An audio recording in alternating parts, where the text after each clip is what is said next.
પ્રમાદમાં શું પડ્યા રહ્યા છો? વર્તમાનમાં વિશેષ જ્ઞાની મળ્યા હોત તો અમે તેની પૂંઠે પૂંઠે ચાલ્યા જાત. તમને તો પ્રત્યક્ષ જ્ઞાનીનો જોગ છતાં એવા જોગથી જાગૃત થતા નથી. પ્રમાદને દૂર કરી જાગૃત થાઓ.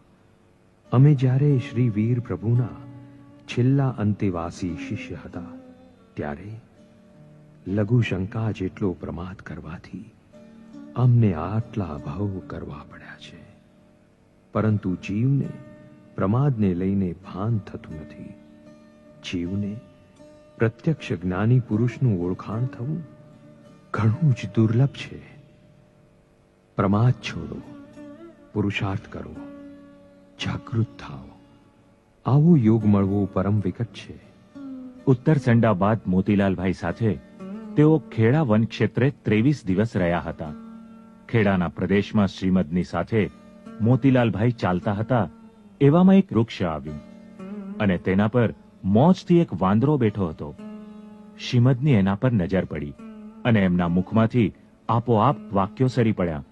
એમણે હસતા હસતા કહ્યું, મહાત્મા, પરિગ્રહથી રહિત છો અને અપ્રતિબંધ સ્થળ ભોગવો છો, પણ યાદ રાખજો કે આમ મોક્ષ નથી. શબ્દોની સપાટી પરથી આ વાક્યો જોઈએ તો રમૂજભર્યા લાગે, કિંતુ આમાં ગહન અર્થ છુપાયેલો છે.